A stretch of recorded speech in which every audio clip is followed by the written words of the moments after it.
Welcome to another edition of the Insider Mailbag. I'm Jared Johnson, and we have a lot of really good questions from Inside the Red Raiders subscribers this week, so I'm going to dive right into them. The first one comes from Blake65, who asks, are there any new targets that I can mention, either from high school, JUCo, or transfer portal? He was hoping to get more in just in time for spring training. I don't know about in time for spring training or not, but man, a really interesting name just popped up on my radar. Was just found out about actually Thursday afternoon.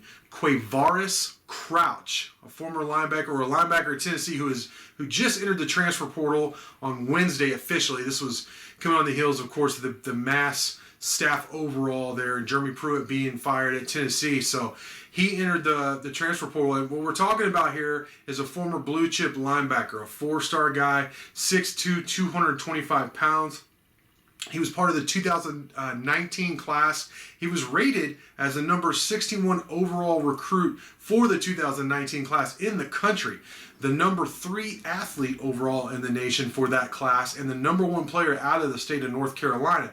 And what's interesting here, and this is, you say, okay, well, there must be so many schools that are interested in Crouch, and there are. I mean, there's a lot of just heavy competition for him. But here's where I think it gets interesting in terms of for Texas Tech. All right, his brother is none other than Malik Dunlap, who just transferred in from NC State. 6'4", 220-pound cornerback. I just mentioned him in a recent Gridiron report. I've talked about him in the recruiting scoop. He's a guy who started 10 games at NC State, a big addition in itself. But if he could help bring Crouch over as well, his brother, another former, the type of athlete that Texas Tech hasn't recruited from the high school ranks really in a long time, then wow. I mean, man, the talent level on that defense, especially look at linebacker. I mean, they may run with 5 or 6 linebackers at a time with all the talent they've brought in.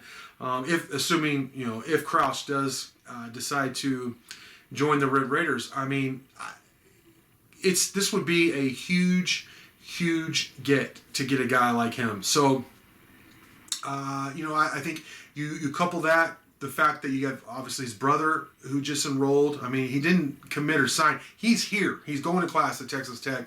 But you add that with the fact that Coach Keith Patterson, the defensive coordinator, has had a lot of success in terms of developing linebackers. I mentioned in a recent article this fact. Linebacker has really become the second position where Texas Tech can recruit at a high level. Wide receiver. I mean, whether it be wide receiver or inside receiver, Texas Tech, doesn't matter win, lose, whatever the records are, Texas Tech can recruit really highly rated receivers. That's become really a reality with linebackers. Not quite to that level, but almost. And really every other position is not even close. It's those two positions. And a lot of it goes back to just Keith Patterson's scheme. Obviously, the success he had with Jordan Brooks. Jordan Brooks was a very good player. It was a very good recruiting get from the previous coaching staff, Coach Kingsbury's staff. And he was a good player, but he took a whole nother step. And Jordan Brooks credited to me in person before, but certainly publicly several other times with other reporters, that Coach Patterson and the coaching staff had a lot to do with his development and having an All-American senior season, leading to him being drafted in the first round by the Seattle Seahawks. And oh, by the way, Jordan just had a tremendous rookie season there for the Seahawks. So that all helps. That all sounds good. The coaching staff hosted Crouch on a Zoom meeting. At this point, I'm actually taping this on a Thursday afternoon. I don't know how that Zoom meeting went, but man, it's pretty exciting to think about adding that kind of talent. All right, the next question comes from ccrook, who says, now that Arterio Morris has decommitted from Memphis, 2022 prospect, 4-star recruit, he says, how involved is Texas Tech in his recruitment? Any chance Tech could take another high-profile recruit in the current class now that Burnett is gone? Yeah, I don't think it has anything to do with whether Burnett is here or not, to be quite honest. Coach Beard has said publicly recently that whether it be high school, JUCo, or through the transfer portal, he wants to upgrade the roster, and he wants to get the best talent, the best fit for that roster, for his roster, that he can. So would they take Morris? Absolutely. Are they still involved in his recruitment? Absolutely. Will he end up at Texas Tech? I don't know. That's a good question. there is some thought maybe he could even go G League. There's some thought he could still end up at Memphis. There's a lot of players there involved, a lot of teams involved for Morris. But Texas Tech certainly is involved, and they would take him if he wanted to go to Texas Tech, without a doubt. All right, next question comes from Red Raider Grad 06, who asks, he says, a hypothetical scenario for me here. He says, I have, and he put in all caps, I have to pick one. He says, the first option is 1, Tech makes the tournament, doesn't make it past the round of 32, and Baylor wins the whole thing. Or, number 2, the NCAA is canceled. Basically, would I take some limited publicity for Tech making the tourney, knowing the trade-off is Baylor will get a natty? Well, I have a different route with that, because my first thought is, no tournament, cancel it. That's terrible. But actually, if there was no tournament again for a second straight year, I think that would kill NCAA basketball as we know it. I just don't know if they could survive. I don't know what the tournament would look like. Maybe there would be something that would be better, but then again, maybe it would be worse. Maybe it would be a completely different era. But I love the NCAA tournament. I love the format. Just how it is perfect. It's one of the best formats in all of sports, in the history of sport. So I don't want it to change. So if that means Baylor has to win a championship for that to happen, boy, I think I'd rather have anybody else win it, but I think I'd have to still take it, to be honest. All right, the next question comes from Midraider, who says, do I think Tech basketball having this week off due to the postponements, both TCU and Iowa State had to postpone due to COVID-19 protocols and reasons. He says, but due to Tech being off for the week, is it good for the team to rest up going into West Virginia? Texas Tech takes on number 14, West Virginia, 8 p.m. in Morgantown, Monday night. He says, do I think it would be good? Or will Tech miss, playing those games? He says, Tech had a tough stretch playing Texas and Baylor, 2 top 5 opponents at the time. In-state rivals, conference rivals, and all that. So yeah, Tech split those matchups. Good showing. On one hand, there's 2 schools of thought here, and I talked with Mighty Joe about this on the most recent Hoop Scoop podcast. But rest versus keeping the momentum going, because Tech is playing its best basketball right now. I mean, they upset number 4 Texas in Austin, and then they played Baylor tough, about as tough as anybody's played the Bears this year. Undefeated number 2 Bears. So.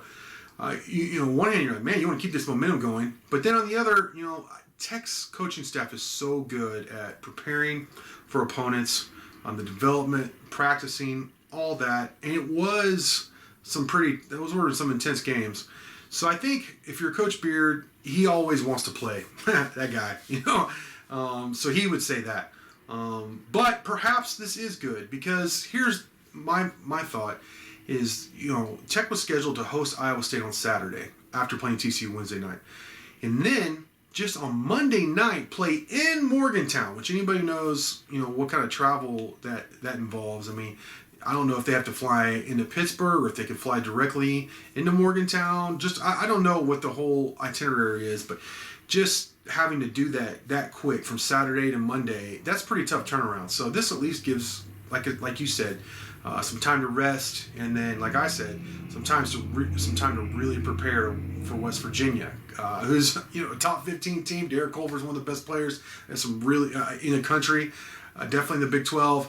They have some other really good players on that team. Obviously, it's always a dogfight against West Virginia, so perhaps that's a good thing, and especially if you do make up those 2 games, which it was a postponement, not a cancellation. So, because those should be 2 victories for the Red Raiders. Staying with Red Raider basketball, Texas Tech Austin asks, he says, Tech is up to 3rd in conference. Do they hold that place, improve, or slide back? I asked Mighty Joe this in that referring back to that podcast again, about this. Like, where do you think Tech finishes? Are they peaking right now? Or they still have a way to go to reach their ceiling? Or are they going to slide back? What do you think? And he actually thinks they're going to overtake Texas, who has a 2-game lead on the Red Raiders right now, for the number 2 spot. In looking in the standings, Texas Tech is tied with a couple other schools. They're tied with Kansas and Oklahoma. They lost to Kansas by 1, beat Oklahoma by 2. But they're both at 4 and 3 in conference right now, so that just shows you just how tough it is. I want to get the exact standings for you look at it and make sure. But yeah, just like I said, Oklahoma State is right there. West Virginia is number 14 in the country, but 2-3 in conference. I mean, which tells you just how difficult this freaking conference is. I mean, it's amazing. It's an amazing basketball conference. So how I see it is, I think Baylor's going to win. I think they'll end up having a couple losses, but I do think Baylor does win the conference. I think Texas probably finishes in second, maybe by just a game. And then I think Tech is there at third. I think this is where they finish. I think Kansas, I don't know, Bill Self's, he's a heck of a coach, and they tend to play really strong on the back end of conference play. But I just don't think they're that good. They're just missing that star quality, in my opinion. A really dominant player this year. So I think they're a good team. I think Kansas is a Sweet 16 team, but I don't think this is a very good Kansas team. I think Tech is better. Tech almost beat Kansas without McCullough. We've seen what McCullough is capable of and what this team is capable of with him.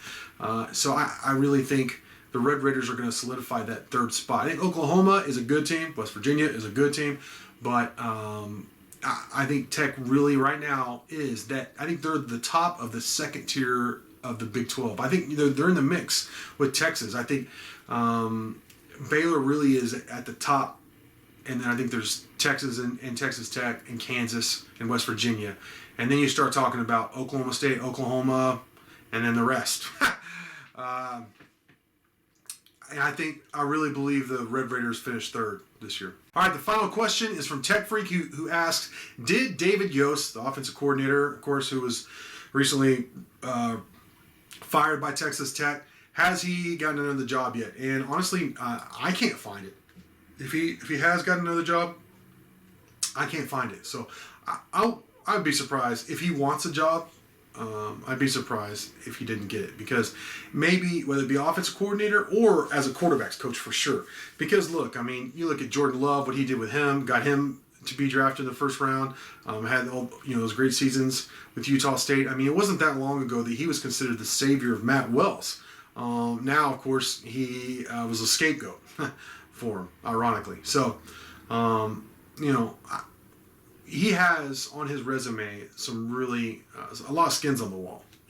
I remember feeling a lot of respect for him when he came in. That was one of the things, my biggest reasons for optimism. Now, I did not like what he did, especially this past season. I think he was hamstrung by poor quarterback play, to be quite honest. But he was a quarterback coach, so he did help bring in Baron Morton, 4-star, around a top 100 national guy. So that might be his legacy. But bottom line is, as of right now, I don't believe he has been hired at another position at another school. But I expect him to be when he wants to be quite honest. So with that, great questions as always. Thank you for those. Thank you for watching, and until next time.